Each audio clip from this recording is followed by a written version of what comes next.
In my experience, especially on social, which is where I spend more of my time now than blogs or campaigns or ads or any of that, like I've never ever understood how the funnel could possibly apply to a deranged playground like social media. When I first started on social, I was trying to do funnel stuff. And I was explaining it to people as I started teaching it to them as well. I subscribed to that until I realized that the results and the way that people were interacting with me were completely negating that philosophy. There's always more nuance and complexity than what things like the funnel allow for. I'm a big proponent of like the 95-5 rule, right? In theory, 95% of the audience is out market at any one time, 5% is in market. It makes much more sense really to optimize for mindshare, right? Instead of trying to push somebody through this imaginary funnel, it's actually like, let's optimize for mindshare. And then regardless of what content we publish, we will just attract people when they're ready to buy. Got the right ingredients for revenue growth? A pinch of effort and a dash of hope won't cut it anymore.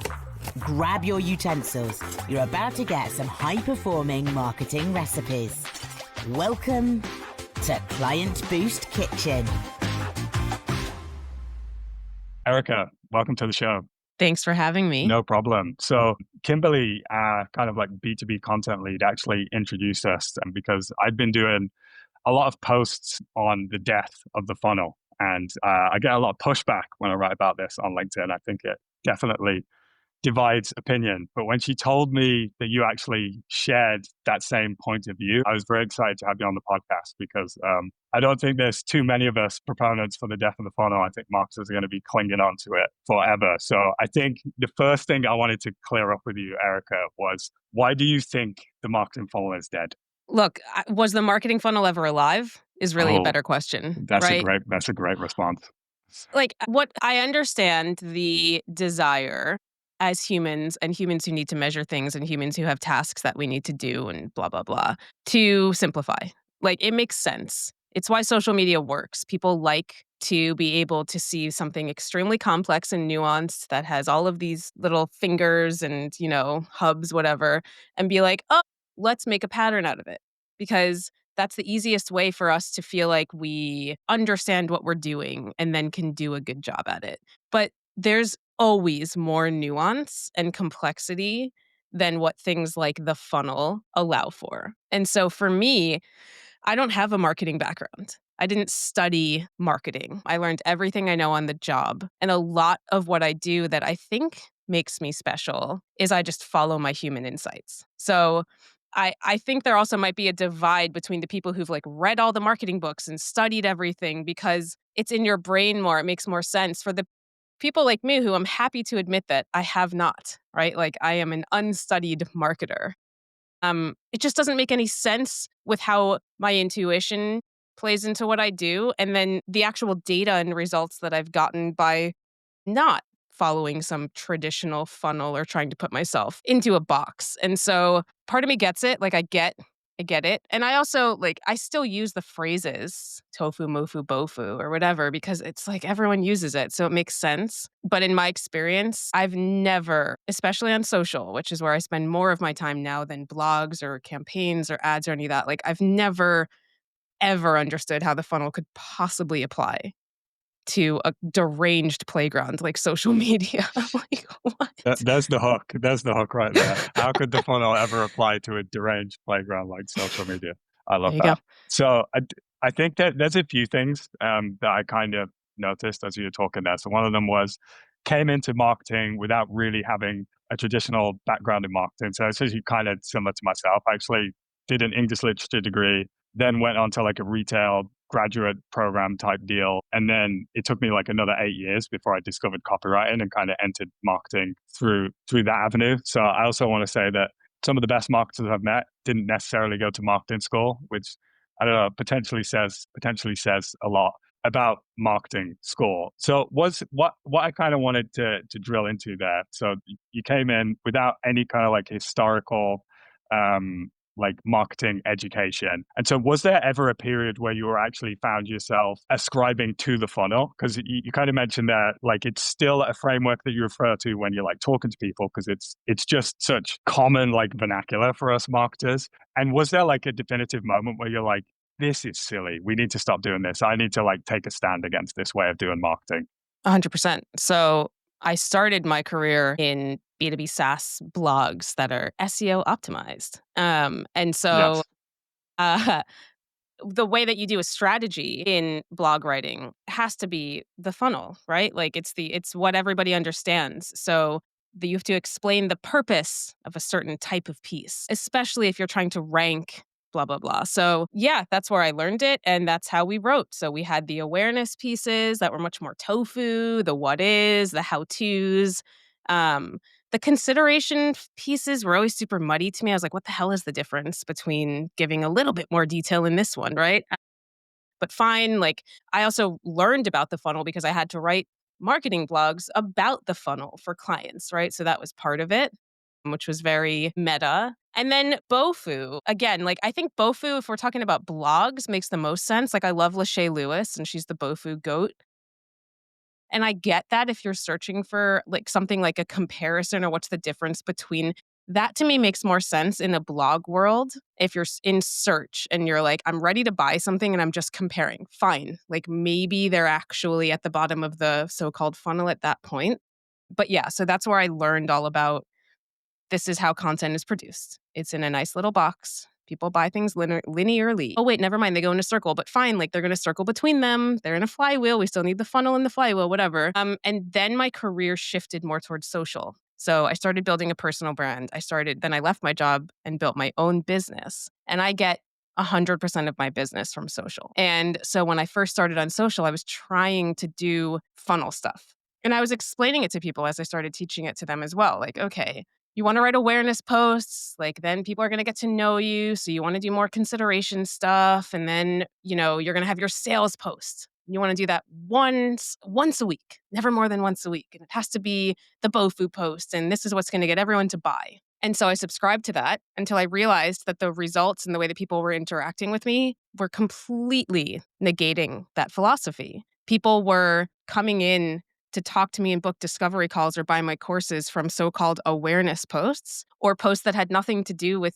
anything I was trying to do at all. It was just like a picture of my wedding or whatever. And then I got an inbound. And then Bofu posts where it was sales posts. Sometimes people would message me and be like, hey, this is the first time I've ever heard of you. This is super cool. I'm going to keep following you for more.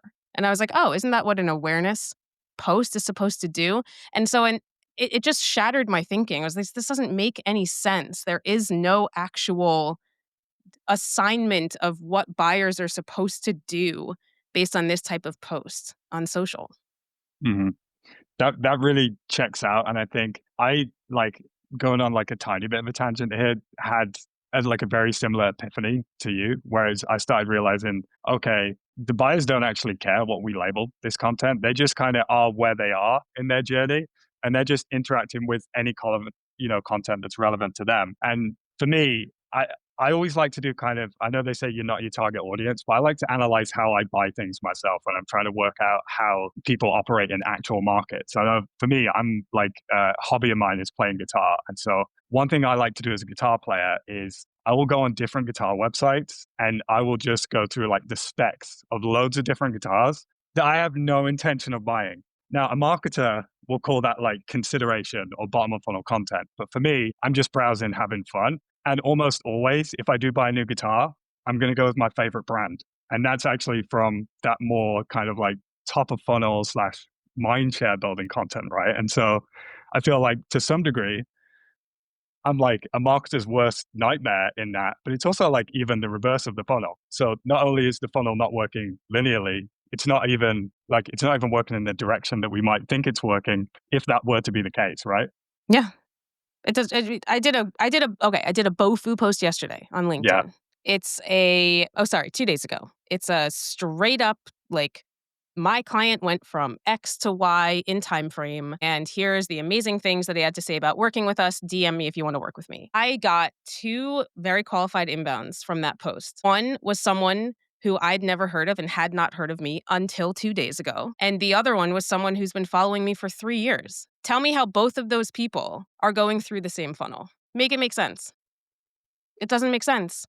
It doesn't make sense. One of them acted in the quote unquote traditional funnel way. She was in the right place, the right time. She knew me. She trusted me. She liked me, blah, blah, blah. Oh, a sales post looks like she's having success with this. Let me DM her and see what's up. And then the other one acted as awareness, consideration, and decision in one fell swoop. Yeah. So Honestly, it it's just super common. It's super it common. just happens every day, you know? Yeah, exactly. So I think like moving on from this, for me, I'm a big, I think, proponent of like the 95-5 rule, right? Which is in theory, 95% of the audience is out market at any one time, 5% is in market. And so it makes much more sense really to optimize for mind share, right? And it sounds like that's kind of the approach that you're taking to this is instead of trying to push somebody through this imaginary funnel, it's actually like, let's optimize for mind share. And then regardless of what content we publish, we will just attract people when they're ready to buy. And so one thing I wanted to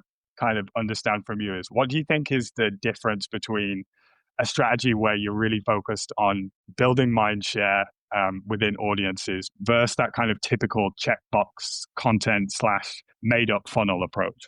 I mean, mindshare is human, and the made up funnel approach feels forced. Like, again, I think that sometimes marketers forget that we're humans selling to humans. And when you're inside of a corporation, especially the bigger that it gets, it makes sense that you're doing quote unquote checkbox marketing because again, like you are being measured, your entire job, your whole worth is being measured by made up shit.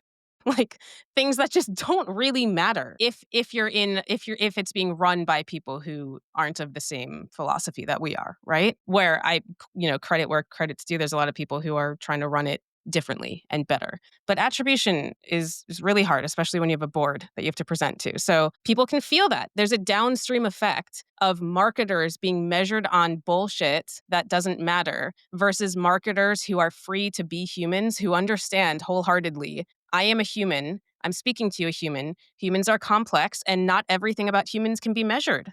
Most things can't. So when you have the freedom of taking that attribution completely away. I don't measure anything. Again, I'm a solo consultant. I have one co-founder and I help solo consultants. So very much of the freedom mindset, which I understand isn't fair for a lot of people. But I measure nothing. Impressions don't matter to me. Engagements don't matter to me. The only ROI that matters to me is conversations started. How many conversations am I having with people as a real human so that we all are kind of like understanding what's going on here? I have ideas. My ideas might help you. You have thoughts. Let's talk about them. And if it makes sense to work together, great. So I think that the strategy there, instead of trying to fit into some box, is to instead become known for one problem that you solve very, very well. You must be able to articulate this problem that you solve better than anyone else in a way that makes people go, holy shit, this person or this business gets me. They get what I'm going through. And you hammer on that over and over and over again from different angles for different awareness levels. I do believe those exist, for example. And you just go over and over again. You become an expert, a credibility in this space that people want to listen to.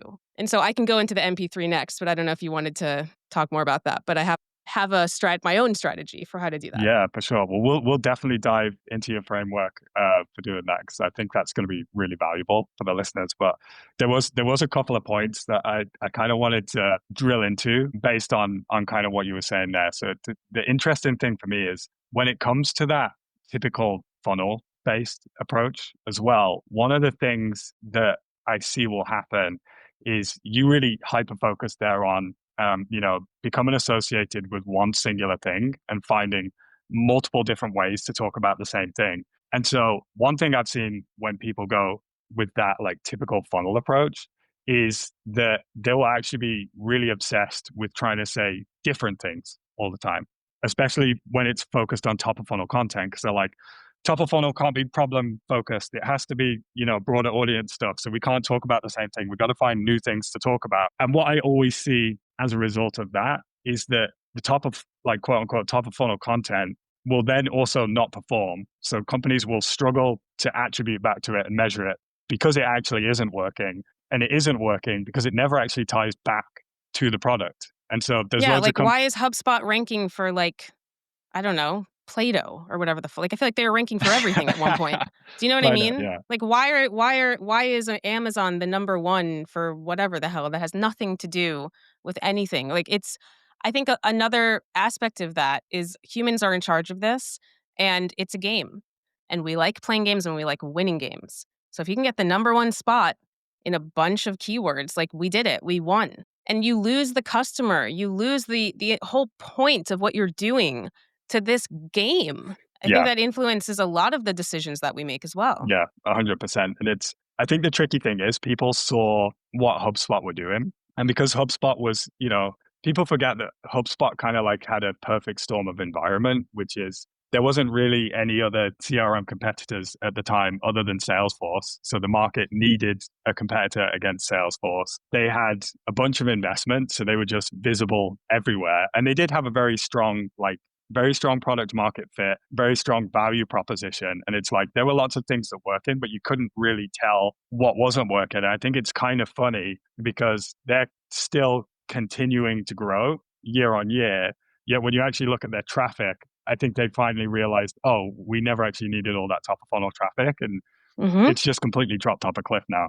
I know, and everyone's like, "Oh, look, it doesn't matter." And it's like, "Well, hold on, like it did matter to get them where they are because that they had that perfect market moment." They also became known very well for that phrase, inbound. What's the phrase? Inbound. Yeah, just Yeah, inbound just inbound. marketing, I guess. Yeah, I guess Inbound they marketing. Right, just right. invented it. Yeah. So like, but that also helped them because they became known for something and then they helped you they created a problem that needed to be solved and then they showed you how to solve it. So they actually were very smart in that sense because that's part of what you need to do when it comes to marketing the problem. So everything for them was the perfect storm of they had the right market environment, the tactics were ripe for something like this, and then they were really smart about coining that phrase and executing it and becoming known for it.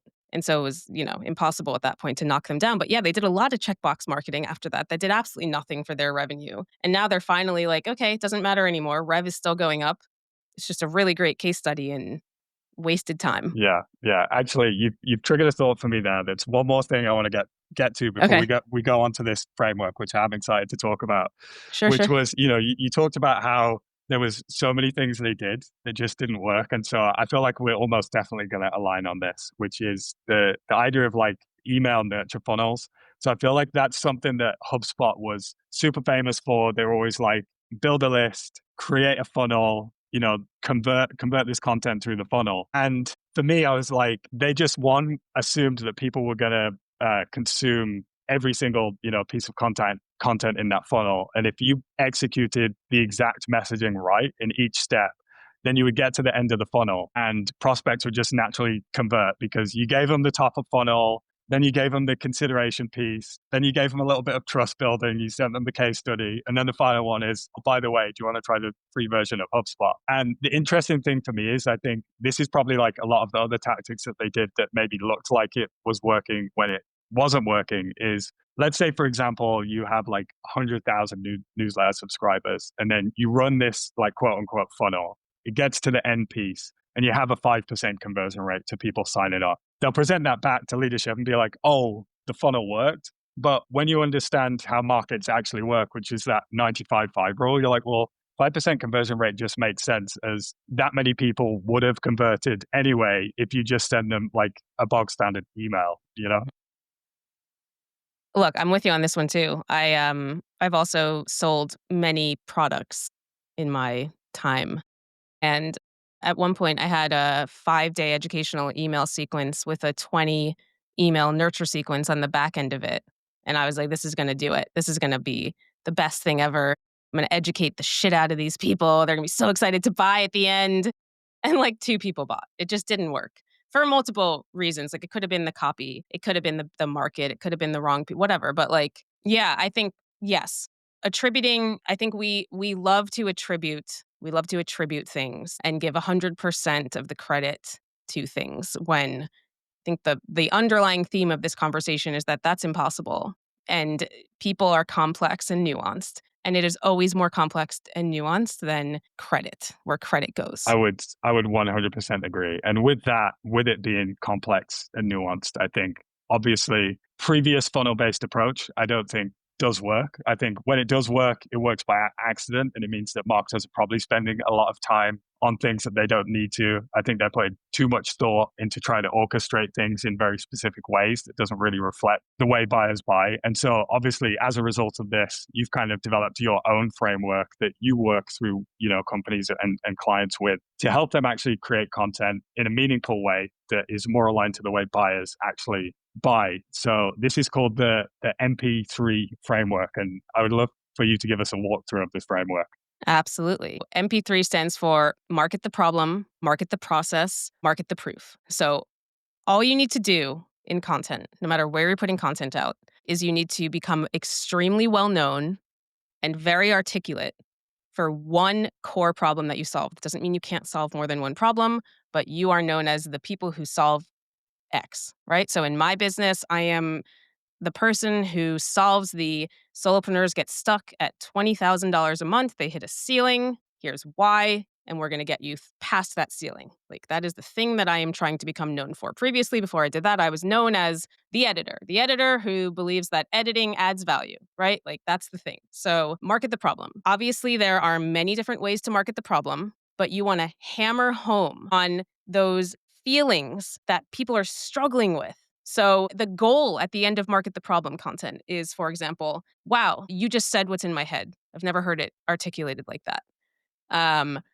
I didn't even realize that this was a problem for me, but the way that you just described something that I am now realizing I'm struggling with was like mind blown. Wow. So things like that, where you're articulating it so well that people who know that they have the problem or don't know they have the problem both agree this is a problem. So sometimes you have to create the problem. If you're creating a category, then you need to create the problem that you solve. Otherwise, you are just articulating your point of view on the status quo and why the status quo is wrong or bad or not working, and then your point of view on how to solve that. So that's market the problem. Market the process shows how you actually solve this problem. So what exactly is your process for helping people go from problem to problem solved? So you can get very specific in things like that. You might call this, in other terms, product-led content, for example, where you are explaining this is the problem as we see it, and here is our tool and how we solve it, right? And then proof content prove to me that you actually can do what you're saying that you just could do in the problem and process content. So it's like, quote unquote, BOFU sales posts, right? That say like, look, I'm not just making massive claims. I'm actually backing them up with proof, testimonials, case studies, use cases, with quotes of people that have used it for this specific use case and are happy, customer-led content, customer marketing. I mean, customer marketing goes into all of this, but so essentially become very known for a problem, show people how you solve it, and prove that you actually can. I love it. And I feel like super simple to remember too, which is always helpful. So with that, I think it would be really cool to walk through what does kind of the practical application of this framework look like. And so I feel like probably the place that you would start. So let's say we're trying to give a hypothetical situation here. We have a product, we know who the audience is. What are the kind of next steps that the business should work to actually apply the framework to that specific situation that they're in? Sure. So step one, what are people struggling with? What's the trigger moment? What's the inciting event that gets them to go, okay, have a problem? And then you work backwards from there. What are the symptoms of that problem? What are they feeling? What's it showing up like in their life? What are they worrying about at 2 a.m. when they're lying in bed and they can't sleep? You really want to get to the emotions of it so that you can then mirror that back to them and show that to them. So if it's a product, like, I don't know, let's just stick with CRMs, even though they're super, super not interesting. But if it's a CRM, right? And you just like, you're in HubSpot, and I mean, I have a demand gen client, so I'll just use him as an example. You just got promoted to VP of marketing, and you've inherited a HubSpot that is just an absolute disaster. Like, everything is labeled wrong. You can't attribute anything. You have no idea if leads are qualified. The things that just came out of my mouth are problems that you could then mirror back to them in content. Going even deeper. You're a VP of marketing and you're juggling 5 people's jobs, and you have a budget to hire outside, You can bring in agencies or you can bring in consultants, but you don't have a big enough budget to hire senior people in-house that can help you with this. You have a junior marketer, but they don't know what they're doing. So what are you going to do about it? Right? That's a way to articulate a problem that someone's going through so that they feel like you understand their situation. They want to feel seen, and this is a way to make them feel seen and heard. So those are just a couple examples of marketing the problem. Then if we were to take that through marketing the process, you would then say, look, like here's normally how people handle this. You generally, from what I've seen, you're going to hire 3 agencies. You're going to have a LinkedIn ads person, a HubSpot agency person, and maybe like a Google ads person. And all 3 of these agencies are going to be completely siloed. They're not going to talk to each other. They're barely going to talk to you. And shots fired. And you're gonna be still completely screwed. So you're taking action, you're doing things, you're trying to fix the problem, but it's still a problem. Here's a better way. Here's my process. You work with me, you get me. There's one team, we handle all 3 of those things. Nothing is siloed. It shouldn't be siloed. And you're gonna work with me and we're gonna do this, this, and that. And here's all of then the proof, for moving on to proof content, of ways that I have helped people solve the same problem, the reason why I chose to do it this way, and you're going to work with me until you have the budget to hire in-house. You're not going to have to stress anymore. I got you, right? So that would be kind of an example that we could take everyone through all of that. But you would hit on those themes in a bunch of different ways. You market the problem to people who are totally aware that they have this problem, they're desperate, they want an answer now, and you're marketing to people who are just starting to maybe realize that they can't do this alone. And you want to speak to every stage in that journey, every story slice of ideal customer profile, of when they start to realize they have the problem, they're having symptoms of the problem, then they realize they have the problem. All of that. That's all market the problem. You don't have to slice it into awareness, consideration, ready to buy. It's just all problems of different varieties that you're highlighting for them. Yeah, that makes so much sense. And I think a really, really straightforward process for somebody to follow if they find themselves in that situation. And I think what I've really enjoyed hearing here is I think maybe over the last 20 years, maybe this has just been happening throughout history as well, but it seems like marketers have really tried to come away from the just fundamental foundational principles of marketing, which is going after problems and really hyper focusing on pain points, and maybe have tried to focus. This is weird because this is a strange POV because a lot of people say that B2B marketing is boring. And I actually find sometimes marketers are trying to be too creative. And so instead of thinking in just really clear terms about problems, they're trying to think of the perfect tagline, or they're trying to tweak the design in a perfect way so it looks really, visually aesthetic or whatever. And they actually miss out on the most important part, which is this relevant to the audience and can they understand it and associate it to something, which is, I found in our content, way more powerful. Sometimes maybe you can get a lot of reach if you do something that's kind of creative or a little bit different. But the content that really focuses on the pain point, I find, is the content that tends to drive that inbound. And because it's relevant, I also find you don't need as much distribution even to make it work, because people just really associate you with these very strong pain points. Well, let's talk about the campaign that went live yesterday for Client Boost, because this is a brilliant example of this. You guys did something creative that landed, which is hard to do. Because, a lot of people try to be too, first of all, there's a lot of people that try to be creative that just shouldn't be. It's not funny. But I've got to say, I love these strong POVs. We're going to have so many good hooks that we can pull out of this. I am a walking strong POV. It's like a blessing and a curse. So it landed because it was funny, but also the whole time that is a brilliant example of marketing the problem in that campaign. And for anyone who hasn't seen it, this isn't him asking me to talk about this. I literally was on LinkedIn yesterday and just happened to see it. So it organically crossed my feed because a lot of people were engaging because it was hilarious. And it's an example. It's a video of someone literally handcuffed to an agency that doesn't, they want the agency to help them, and instead they have to hold their hand. And it articulated this pain point of please, I'm giving you money to help me, and you're making my life worse. You're making it slower, this and that. The whole time you're just problem, problem, problem, problem. You didn't even go into how you guys help. It doesn't matter.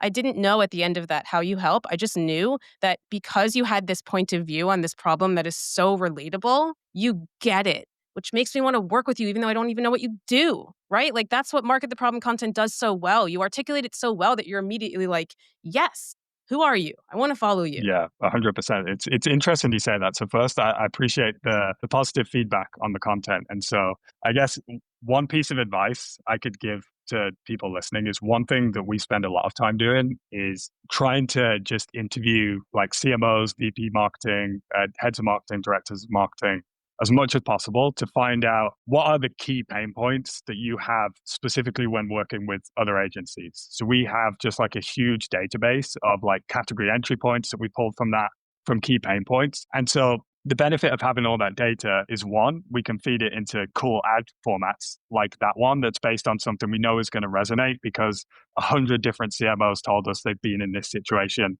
before. But the other benefit for us as well is that by doing all that work, we can then feed that into the product and say, okay, well, there's probably been a time in Client Boost history where we've actually even been that agency. Now we know that this is a problem. We can put steps in place so we can avoid being that agency and actually be like the antidote to that type of agency, right? So it works from kind of both perspectives. But the other interesting thing is coming back to the funnel idea is a lot of people would call that like a top of funnel piece of content. But same thing, we got a decent bit of distribution from that and ended up getting, a decent number of op calls came in just straight off the back of an organic launch of that one video.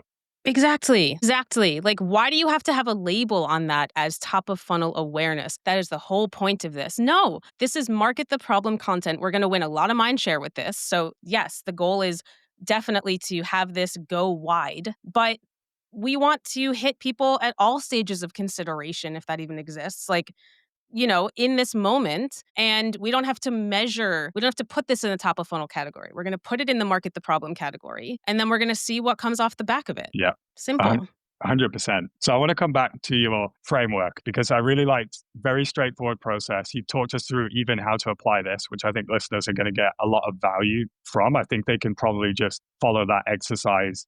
And get a pretty I also decent... wrote a 5-part newsletter series on this that I'm happy to send your way that you can yeah, just 100%. give people, because there's like a million examples in that one too. Yeah, for sure. So when it comes to, I just want to clarify that I'm understanding this right so that people can like understand how to, once they've gone ahead, they understand the problems, they've mapped out the process, they have all the proof. In terms of the application of this across channels, it really sounds like there's absolutely no need to then think about, I need to be structuring these pieces of content in different ways to think about where somebody is in the buying journey, because actually I can now just use all of these different things as prompts for pieces of content. And as long as I get a decent amount of distribution within this entire target audience of these three MPs, in theory, that's going to have a much higher chance of success than trying to like push somebody through this imaginary funnel.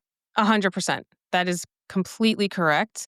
And the best part about the MP3 framework is you can mix and match. You can have a primarily problem post with a bit of process and proof in it as well. It gives you freedom to play. Like, you don't have to just be thinking about, oh, well, I'm not supposed to, mention the product in this one because it's just an awareness play, like God forbid, right? You can do whatever you want, but I will say that each piece should have a primary focus. So the primary focus here is to market the problem. The primary focus here is to market the process or the proof. And then you go from there. But yes, absolutely what you said, 100%. You don't have to put it into that box and try to attribute it to that. Cool. Got it. So final thing here, I think is important. And I know you said, with you kind of being co-founder of a business and before that kind of working as like solo freelancer, you've been in the fortunate position where measurement has never been an issue for you. So from the perspective of you're like, okay, I have my process. I know it works. I'm happy enough to, I guess for want of a better word, use kind of vibes to understand that my strategy is working, which I actually like the vibes approach. Like I generally, when marketing's working, you can just, as a marketer, you can just feel it. Unfortunately, CEOs and CFOs often aren't bought in by how good you feel about the marketing program. And so I think the final piece here that would be cool to understand is, let's say somebody's listening. We'll take your example of the demand generation manager or VP of demand gen or something like that.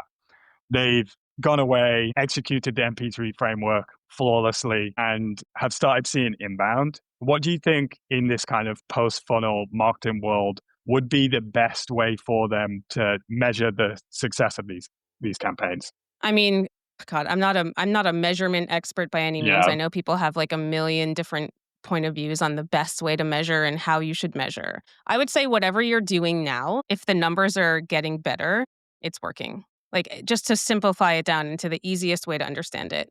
Like the only, and by the way, those are the numbers that matter. Right. So if we're doing this on social, I don't care if your impressions are up or down. I do not care if your followers are up or down. That doesn't matter. Like, I know people have to measure those things because people who don't share my POV need to see that so that they feel like they're making progress. But that doesn't matter. Look at calls, look at inbound, look at calls booked, look at how qualified the leads are, look at close rate, look at closed won versus closed loss. If those are getting better, it's working. If you're starting tons of conversations, it's working. If you are employing customer marketing into any of this, and customers are starting to defend you in comments, customers are going to bat for you. You are asking customers for testimonials and they're happy to do it. They're recommending you to their friends. That's all because you're doing a good job of making people feel seen and heard and they like you and they trust you. All of that is a measurement of quote unquote vibes marketing and doing MP3 well. So measure the things that you're measuring, but if you can, put a slant on the things that matter. Things that are quote unquote vanity metrics, like yes, reach matters, et cetera, but there are things that are completely out of our control. And the only thing we can really measure that matters, in my opinion, is conversations. Who's talking about you? Who's emailing you? Who's DMing you? What are they saying? What's happening in the comments? Like, that's where your attention should I be. love that. And, for me, I've always worked in the agency space throughout my entire career. So it was previously always client facing. Now in this Yeah. role, it's more, actually handling like inbound acquisition for Client Boost. Hmm. And you wouldn't believe how many times we've had programs where it's, we execute the steps flawlessly. We do the deep audience research. We figure out the exact pain points. We create ads that like hyper relevant to these pain points. We, fully saturate a specific target segment, and holistic inbound will like go through the roof, quarter versus quarter. Some of these companies will see, like the best growth they've had in years. But because the attribution isn't there in HubSpot, so HubSpot doesn't say LinkedIn ads, or HubSpot doesn't say Google ads, or HubSpot doesn't say organic LinkedIn, they'd be like, we got to shut it off. It's not working. And I love that Hmm. your response to that is actually, we need to go back to a common sense approach, which is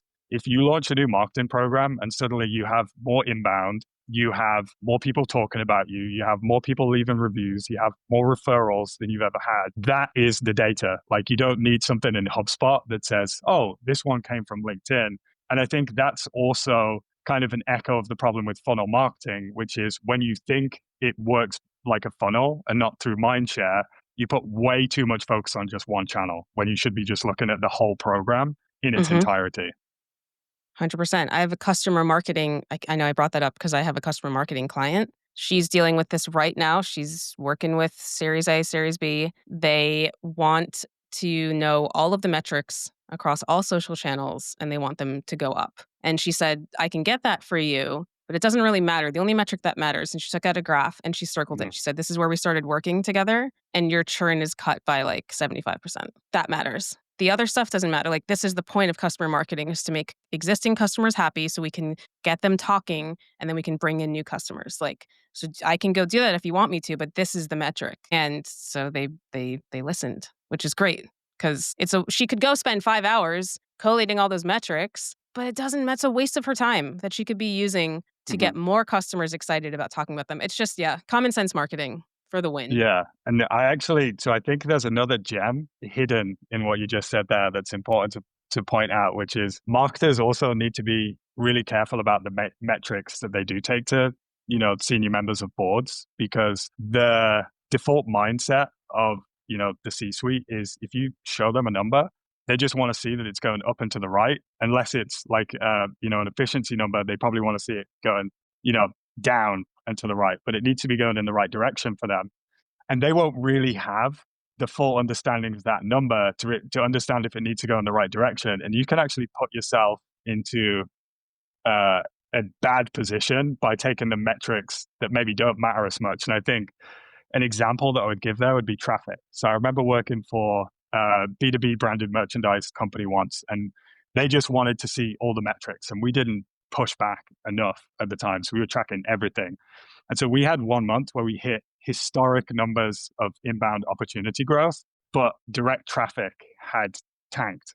And so the managing director's like not excited at all by this opportunity growth because he's only focusing on the fact that direct traffic has dropped. And we're like, well, this is like by design because we're just not targeting irrelevant users anymore. We're just spending more time targeting more relevant users. And so that's kind of like the bind that you can get yourself in. So It's so annoying. Like, just think about it from like a human perspective. You're trying to lose weight because you have a heart disease. You go to the doctor. You've only lost 50% of your goal weight, but your heart disease is gone. Are you going to be mad that you haven't hit your weight goal?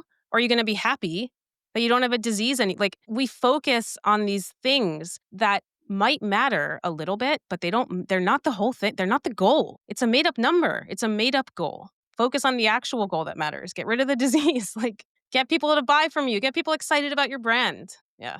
I don't know. Maybe I'll go read all the marketing books and become jaded. And maybe that's why. Maybe we just read too many books about it and then we just feel like we need to subscribe to them. I don't know. I think that's a really good place to kind of end this because I felt like that was just one final spicy POV to finish things off there. Erica, if people want to find out more about you, where should they go? Couple places. Best place is LinkedIn. I'm there most days. You can also, I have a brand new website that's just going live today for my consultancy that helps solopreneurs scale. So that's duoconsulting.co if you want to go there. Or you can go to ericaschneider.me for my newsletter. Amazing. Thank you very much. Appreciate your time Thank today. you. Thank you.